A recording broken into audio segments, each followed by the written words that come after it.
Mesdames, Messieurs, bonsoir à toutes et à tous. La 14e Assemblée générale consacrée aux établissements publics de l'État se tient autour de la contribution des EPE à la mise en œuvre de la SCAD. 60 EPE vont présenter leur bilan à l'Assemblée. Les Burkinabés du Congo ont rencontré le président du Faso pour des échanges liés à leurs préoccupations. Nos compatriotes souhaitent avoir un accès plus aisé à la carte de séjour. 3 millions de Togolais se sont rendus aujourd'hui aux urnes pour élire les 91 députés à l'Assemblée nationale, une élection sur fond de contestation quant à la régularité des opérations de vote. Bienvenue au journal. Au nombre des dossiers inscrits à l'ordre du jour du Conseil des ministres de ce 25 juillet, 4 ont retenu l'attention. 4 questions relatives à la mise en place du Sénat, à la situation actuelle de la compagnie Air Burkina, aux élections consulaires et à la situation agricole. Reportage Éléonore Yerbanga. Le Conseil des ministres de ce jour 25 juillet a examiné la situation alimentaire des ménages et la mise en œuvre du plan résilience et de soutien aux populations vulnérables. Un plan qui vise à soutenir les populations des 19 communes déclarées à risque après la dernière saison agricole. Il s'agit essentiellement de déployer des vivres qu'on va vendre à prix social et également de permettre à l'action sociale de recenser les populations totalement indigentes pour procéder à des distributions gratuites. Et donc, ces opérations vont démarrer incessamment parce que la Société nationale de gestion des stocks de sécurité alimentaire a déjà prépositionné des vivres au niveau de ces zones-là pour essayer d'aider à contenir les tensions inflationnistes sur les prix des produits agricoles, surtout à l'entrée de la période de soudure. Également, le ministre de l'Agriculture et de la Sécurité alimentaire a fait une communication orale au Conseil sur la présente campagne agricole. Une campagne qui, selon lui, s'est installée difficilement, mais s'annoncerait prometteuse. Le Conseil a aussi examiné un rapport relatif à la situation actuelle de la compagnie Air Burkina qui, depuis 2002, rencontre des difficultés liées à la maintenance des avions et à la non-disponibilité permanente de la flotte. Il s'est agi donc pour nous, au cours du Conseil des ministres, d'examiner l'ensemble donc des scénarios pouvant permettre donc de viabiliser et de renforcer davantage donc l'efficacité de cette compagnie, en ce sens que, comme vous le savez, Air Burkina est une compagnie qui a véritablement joué un rôle important tant dans la sous-région qu'au niveau même national. Et au regard donc des options prises par le gouvernement, notamment dans le cadre de la SCAD notamment dans le cadre de la SCAD, l'option donc de construire un aéroport de grande dimension, de dimension internationale comme l'aéroport de Doncin, il est évident que pour transformer cet aéroport-là en hub, c'est-à-dire un aéroport d'éclatement, il nous faut véritablement une compagnie de référence qui soit très performante. 3 décrets portant détermination des emplois permanents et concurrents à la mise en œuvre des missions dévolues aux collectivités territoriales ont été examinés. Vous savez que dans le cadre de la décentralisation, l'État transfère un certain nombre de compétences aux collectivités territoriales. Pour l'exercice de ces compétences, il y a une loi qui a été adoptée, qui est la loi 027, qui prévoit la prise de décrets pour déterminer les 10 emplois qui concourent à l'exercice de ces compétences pour faire en sorte que, au niveau décentralisé, l'on puisse avoir la fonction publique qui est une fonction publique indispensable pour l'exercice même des compétences transférées aux collectivités territoriales.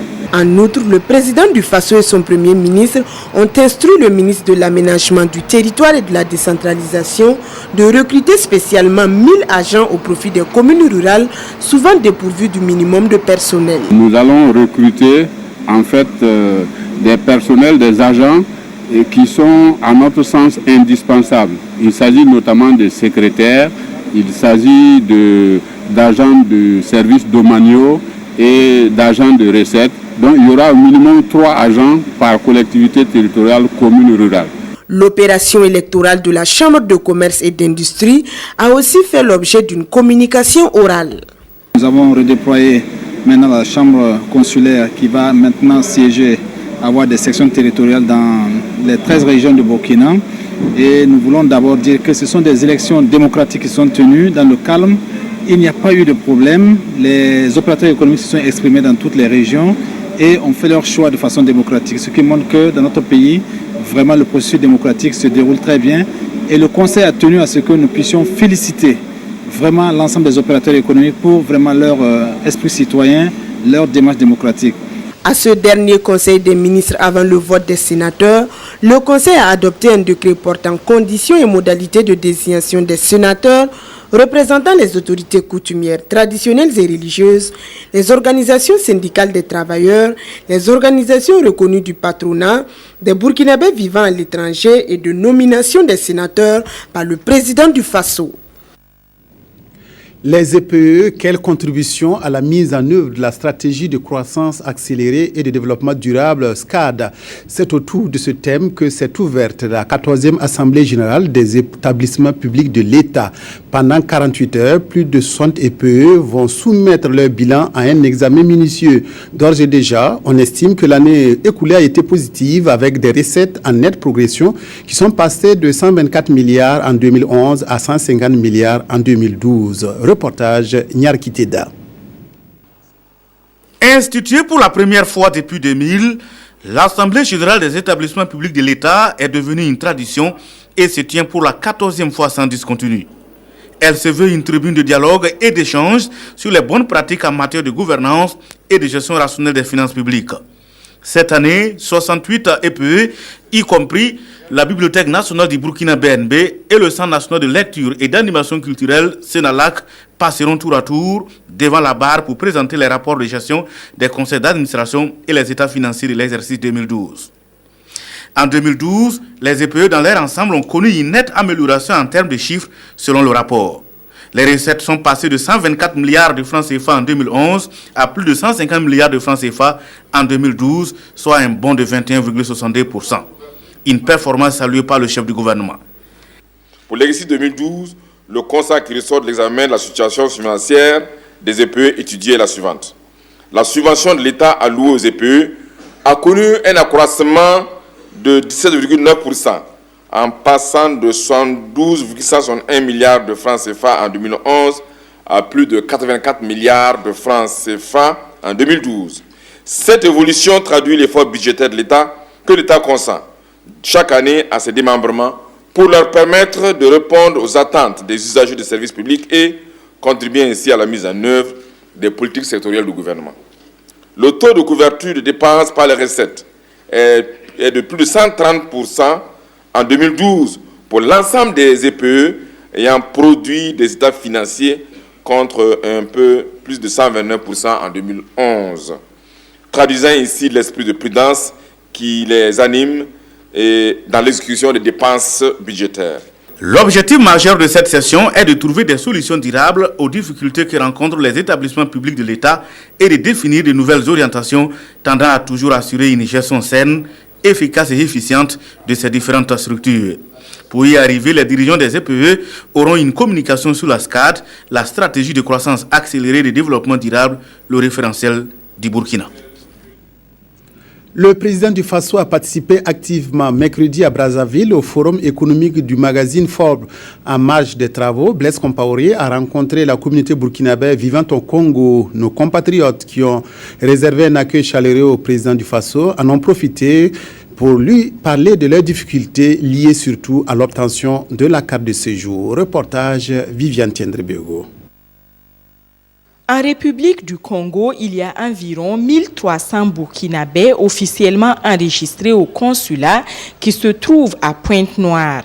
Sur les 1300, 350 vivent dans la capitale économique, 500 dans la capitale politique Brazzaville. Le reste est dispersé dans les autres villes du Congo. Le pays de Denis Sassou Nguesso est géographiquement loin du Burkina Faso. C'est donc avec joie que les Burkinabés vivant à Brazzaville ont accueilli le président du Faso. Ça n'arrive pas souvent. Donc quand le président du Faso se déplace et que nous qui sommes à l'extérieur, on le reçoit, on est très contents et ça nous fait voir notre président et pouvoir aussi donner quelques doléances que nous avons vis-à-vis dans le pays où nous vivons. La communauté veut profiter du passage du chef de l'État pour lui parler de ses difficultés. On interpelle les gens de n'importe comment, parce qu'ils n'ont pas de papiers, et on les enferme, on fait des choses. C'est les difficultés que les Burkinabés ont actuellement ici au Congo. Et pour entrer au Congo, en tant que Burkinabé, tu n'as pas besoin de visa. Et quand tu arrives, après 3 mois, on te juge de prendre la carte de séjour. Et la carte de séjour, on donne qu'une année, qui fait 106 000 francs. Et si le président pouvait quand même parler à son homologue, président de Denis Sassou, pour qu'on nous facilite un peu la tâche. Alors, je prends l'exemple des Sénégalais. Avec une carte de consulaire, ils peuvent quand même marcher sur le territoire congolais sans avoir des problèmes. Nous prendrons les dispositions, ne serait-ce que au niveau bilatéral, pour essayer de les soulager des difficultés qu'ils rencontrent en ce moment. Nous allons faire en sorte qu'il y ait une véritable émergence d'une classe moyenne. Et la libre circulation des personnes et des biens, à mon avis, est un élément extrêmement important dont il faut justement qu'on discute. Les Burkinabés vivant au Congo exercent dans le bâtiment, le commerce, la restauration et dans une moindre mesure dans l'agriculture. Le président de l'Assemblée nationale a reçu en audience l'ambassadeur de Côte d'Ivoire au Burkina et le diplomate brésilien en fin de séjour dans notre pays. Sungalo Apollinaire Ouattara et les 2 diplomates ont échangé autour des relations bilatérales. Sylvain Vebamba. Au nom de l'excellence des relations entre la Côte d'Ivoire et le Burkina, le diplomate ivoirien dit être venu pour une visite de courtoisie et saluer le président de l'Assemblée nationale. Ça m'a fait plaisir de venir le saluer. L'ambassadeur du Brésil dans notre pays qui achève son séjour est venu exprimer ses remerciements à Sungalo Apollinaire Ouattara. Je suis venu présenter mon au revoir, parce que je ne dis pas mes adieux. L'espérance de retrouver toujours constante dans mon imagination. Le diplomate brésilien en poste depuis 2008 au Burkina est le premier ambassadeur du Brésil accrédité dans notre pays. L'opposition burkinabé organise une marche-meeting le 28 juillet prochain pour exprimer son mécontentement face à la mise en place du Sénat. Le chef de file de l'opposition a donc organisé ce matin une conférence de presse pour évoquer cette manifestation. Zéphirin Diabré a réaffirmé son opposition au projet de réforme en cours actuellement au Burkina. Maxime Zongo, reportage. L'opposition politique qui estime ne pas être entendue par le pouvoir qui persiste et signe en envisageant l'élection sénatoriale le 28 juillet prochain dit n'avoir d'autre choix que d'accentuer la pression. La prochaine épreuve au programme, une marche-meeting à Ouagadougou pour dire non au projet du gouvernement. L'opposition pense que les institutions doivent aussi être jugées en fonction de leur utilité sociale. Pour ce qui est du Sénat, l'opposition n'en voit aucune en termes d'utilité. 43 partis membres ou affiliés du CEFOP, 35 ont déjà signé la déclaration de boycott du Sénat. Et on me signale qu'un nouveau parti s'est joint à la liste ce matin et ça continue de venir. La République dont nous voulons, c'est celle dans laquelle le pouvoir appartient vraiment au peuple et où les richesses de notre pays profitent à tous les Burkinabés, quelle que soit leur origine et leur statut social. La lecture du syndicat sur le climat sociopolitique, la lettre pastorale des évêques, la réaction du CDP aux différentes manifestations, autant de centres d'intérêt que le chef de file de l'opposition et ses collaborateurs ont tenu à commenter.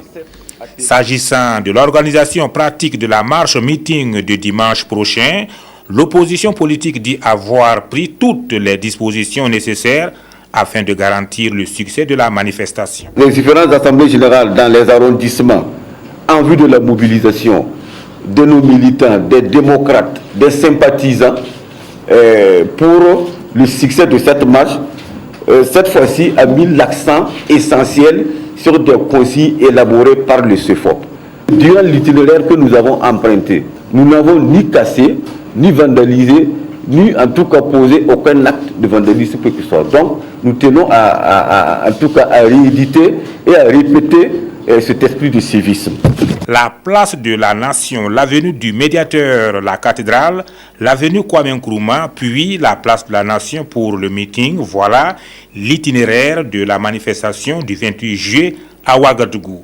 Quant aux autres localités, elles sont libres de choisir la forme de protestation qui leur convient.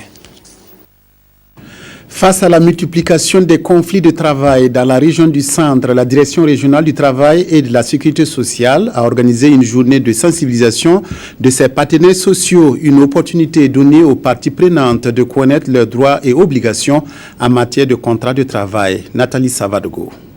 Cette année encore, la Direction régionale du travail et de la sécurité sociale du centre n'a pas dérogé à la règle. Elle a initié une journée de sensibilisation sur les droits et obligations des parties au contrat de travail à l'endroit de ses partenaires sociaux que sont les représentants des entreprises de la ville de Ouagadougou. La direction de Wanogo Joseph Sanuidi enregistre chaque année beaucoup de plaintes des conflits de travail entre employés et employeurs, surtout dans la ville de Ouagadougou. Nous avons voulu le thème droits et obligations des parties dans le cadre du contrat de travail parce que nous constatons que souvent les conflits de travail naissent de la méconnaissance même du BABA, des obligations ou des droits. Alors nous avons voulu rappeler aux partenaires leurs obligations et leurs droits quand il y a des relations professionnelles entre elles. Les missions essentielles de l'inspection du travail sont le contrôle, le conseil, la conciliation. Et cette journée de sensibilisation des partenaires sociaux s'inscrit dans le cadre de la mission de conseil. Il s'agira de dire ce que les partenaires doivent faire dans un contrat de travail et ce à quoi ils doivent s'attendre comme traitement. Les acteurs du monde de l'éducation bénéficient aussi d'une formation sur les principes et droits fondamentaux au travail de l'OIT. Une maîtrise de cet instrument devrait leur permettre de mieux défendre les intérêts tout en respectant leurs obligations. Wendata Nathalie Kaoré. La déclaration de l'OIT relative aux principes et droits fondamentaux au travail existe depuis 1998. 15 ans après, le constat est que cet instrument n'est pas toujours bien compris par les travailleurs de l'administration publique et son utilisation est loin d'être efficace. C'est pour combler ce vide que le présent atelier se tient au profit des secrétaires généraux des organisations syndicales du système éducatif. Tous ceux qui sont ici sont des responsables, membres des organes dirigeants de nos syndicats. Il est important donc qu'ils s'approprient cette déclaration avec les conventions associées pour pouvoir donc mieux défendre leurs intérêts, leurs droits. Une bonne connaissance de la déclaration de l'OIT par les organisations syndicales est un élément essentiel pour aboutir à un vrai dialogue entre les syndicats et leur ministère de tutelle. C'est la conviction de l'Internationale de l'éducation, initiatrice de cet atelier. L'unique façon de développer les compétences dans nos pays, c'est l'école. Il faut donc prévenir les conflits pour éviter que l'école ne soit finalement un obstacle à l'atteinte des objectifs de développement de nos différents pays. Et donc, c'est également ici une invitation qu'on lance au gouvernement pour que la déclaration de l'OIT en question soit effectivement mise en œuvre dans les termes qui sont définis par la Convention elle-même. En plus des secrétaires généraux des syndicats de l'éducation, les représentants des ministères en charge de l'éducation, de l'enseignement et de la fonction publique prennent part à cette formation. Une formation qui, selon les organisateurs, permettra d'accélérer l'atteinte des objectifs du millénaire en matière d'éducation. La première promotion de l'école privée de formation des enseignants du primaire Béonoma de Koudougou a reçu ses diplômes et se lance maintenant sur le marché de l'emploi. L'établissement a réalisé un taux de réussite de 98%. La promotion a pris pour nom de baptême Alice Tiendrebego, directrice du Fonds de l'alphabétisation et de l'éducation non formelle. Reportage Pélagie Bempanome Savadogo. 2 ans après sa création, l'école privée de formation des enseignants du primaire EPFEP Béonoma de Koudougou vient d'accroître l'offre éducative burkinabé à travers de nouveaux instituteurs. Sur 129 élèves inscrits, 125 sortent à ce jour outillés en rudiments nécessaires à l'exercice du métier d'enseignant. Nous sommes satisfaits de l'encadrement ici et très satisfaits également de l'administration et de notre fondateur, puisqu'il y a toujours eu une bonne entente, une bonne ambiance. Et lorsque nous avons été aussi sur les terrains, les écoles d'application, tout s'est très bien passé. Je me joins à eux pour manifester ma joie. Je suis très très content de pouvoir partager leur réussite. Et je remercie grandement les professeurs qui ont mis tout en œuvre pour que vraiment le résultat soit meilleur. Je dis meilleur parce que 98,85%, bon, ce n'est pas à négliger. Baptisée promotion Alice Tienderbego, cette première promotion de l'EPFEP de Koudougou a choisi de s'identifier à l'actuelle présidente du FAOE, Alice Tienderbego, native de la province du Bulkemde. Et c'est tout naturellement que celle-ci s'est réjouie du choix porté sur sa personne. Elle a prodigué des conseils à ses jeunes enseignants et enseignantes pour la réussite de leur carrière. Les parrains et le secrétaire général du ministère de l'Éducation nationale et de l'alphabétisation leur ont invité à incarner les vertus comme le courage, la probité et l'amour du travail bien fait. Le message que nous avons à leur donner est qu'ils sachent que tout n'est pas fini. Tout n'est pas fini parce que le parchemin qu'ils ont eu, le diplôme qu'ils ont acquis n'est pas une fin en soi. Il faudrait qu'ils poursuivent le travail. Il faudrait qu'ils continuent, en tout cas, à se former. L'école privée de formation des enseignants du primaire de Koudougou a vu le jour le 8 octobre 2011. Avec plus de 50 formateurs provenant des circonscriptions d'éducation de base et de l'école normale supérieure de Koudougou, cette structure vient combler le manque d'établissements professionnels de formation d'enseignants depuis la fermeture du cours normal en 1985. La réflexion se mène à Ouagadougou pour une relance des services de conseil agricole ou de vulgarisation agricole au Burkina. Un forum national se tient et rassemble tous les acteurs des services de conseil agricole. Reportage Ernest Kambiré. Les services de conseil agricole ou de vulgarisation agricole se définissent comme étant l'ensemble des différentes activités fournissant des informations et des services nécessaires et requis par les agriculteurs et acteurs des systèmes agroalimentaires et du développement rural. À Ouagadougou et dans le cadre du programme détaillé pour le développement de l'agriculture en Afrique piloté par le Forum africain pour les services de conseil agricole, le Burkina, à l'instar des 17 autres pays membres, veut mettre en place un forum national des services de conseil agricole, d'où la tenue de cet atelier.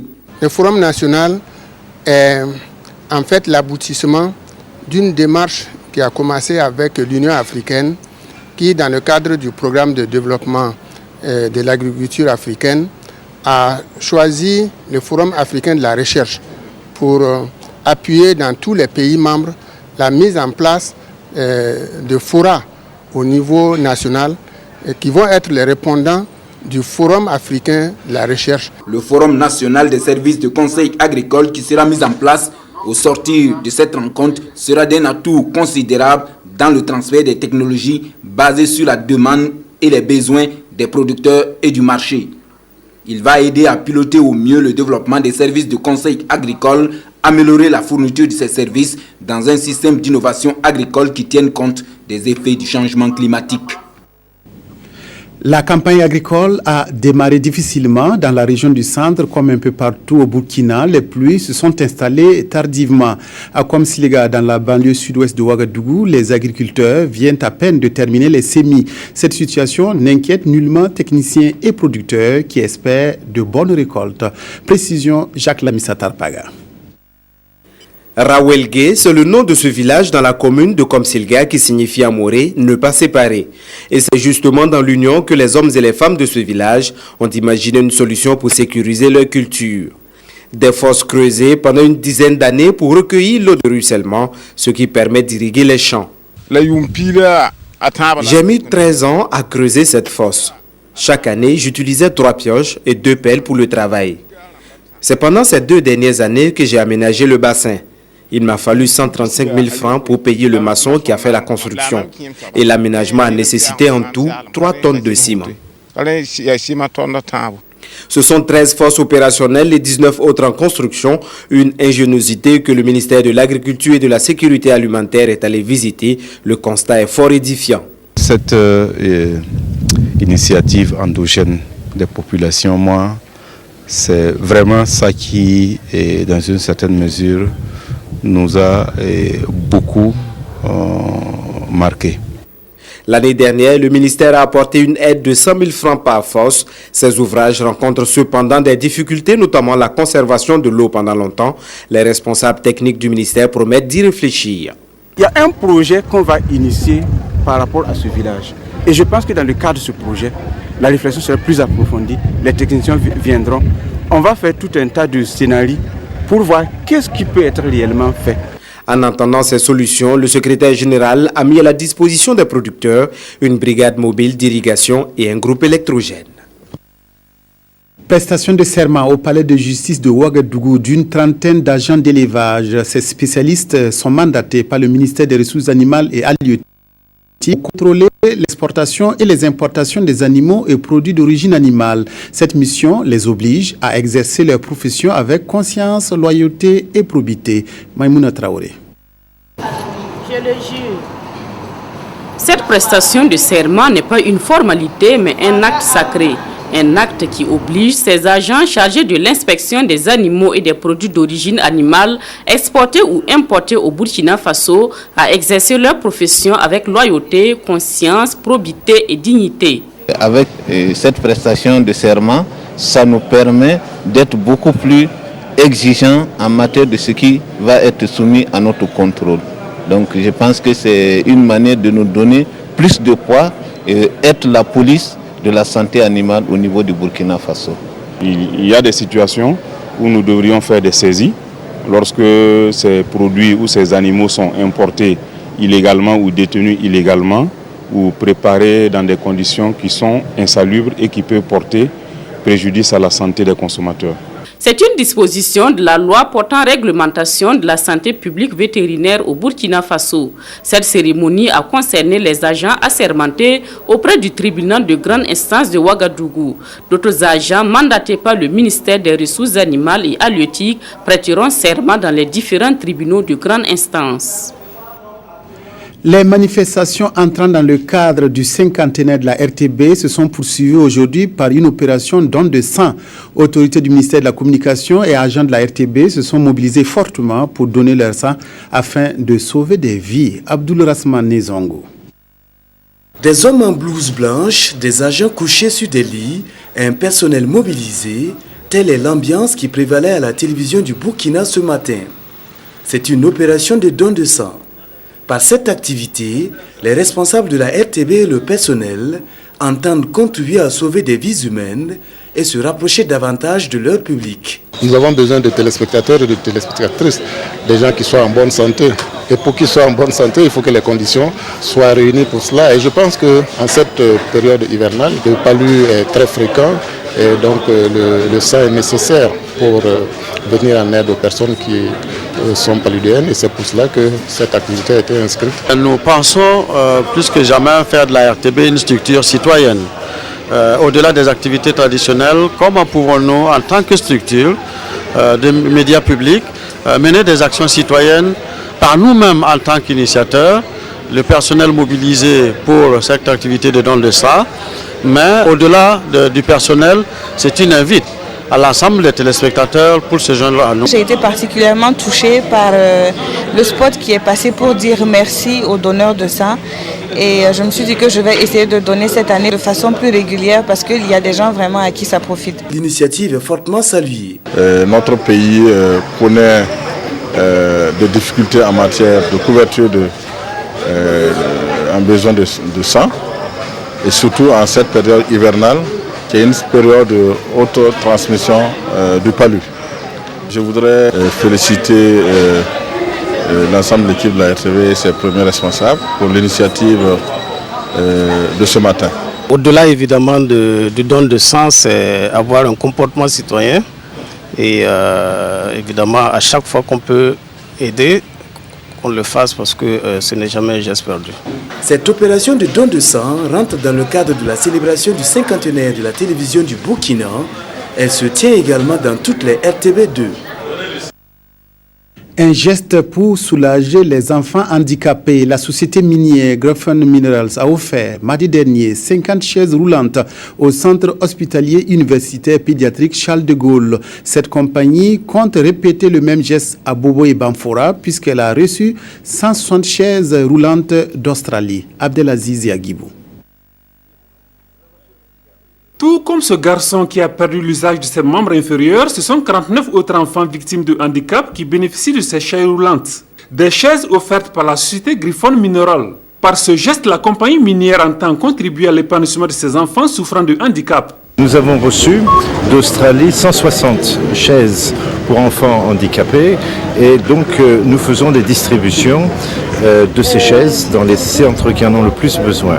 Maintenant, avec ce fauteuil, on pourra au moins faire un tour dans le quartier pour qu'ils voient aussi les autres enfants, voir d'autres visages, observer aussi la nature. Vraiment, c'est un don précieux pour nous.